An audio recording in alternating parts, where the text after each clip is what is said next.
qui se cache derrière le mythe. Le 16 août 1977 à 42 ans, Elvis Presley est mort, entrant dans la légende après avoir été une icône de son vivant.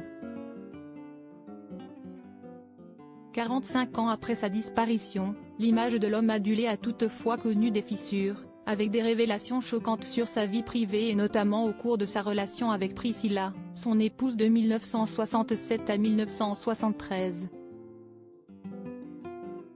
Avant de dire oui à la star Elvis, Priscilla connaissait déjà depuis quelques années l'homme. Vanity Fair était revenu sur les dessous de l'histoire d'amour du chanteur avec celle qui n'était qu'une enfant lors de leur première rencontre. En effet, Priscilla Beaulieu l'a rencontré à Bad Nauheim en Allemagne en 1959, elle a à peine 14 ans. L'interprète de Love Me Tender est en Europe pour son service militaire, l'accueille dans sa demeure après une entrevue organisée avec l'aval de sa mère par l'un des amis du King, Cary Grant. Durant cette visite, la jeune Priscilla passe plusieurs heures dans la chambre de celui qui a 10 ans de plus qu'elle. Ils se voient régulièrement, entre l'école la journée et les entrevues le soir, chez Elvis. C'était pendant son service militaire.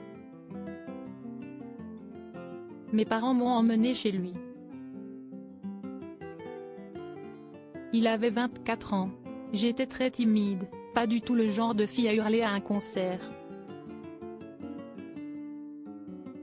Il m'a fait asseoir à côté de lui et m'a posé plein de questions. « Tu vas à l'école ? » Ou « J'étais si nerveuse, je ne savais pas quoi lui dire. »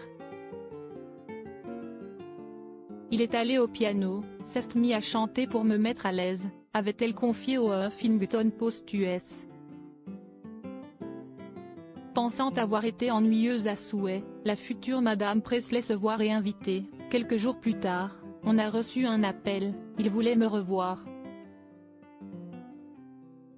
Je n'ai pas compris, j'avais été si ennuyeuse, rire. Nous avons beaucoup parlé musique.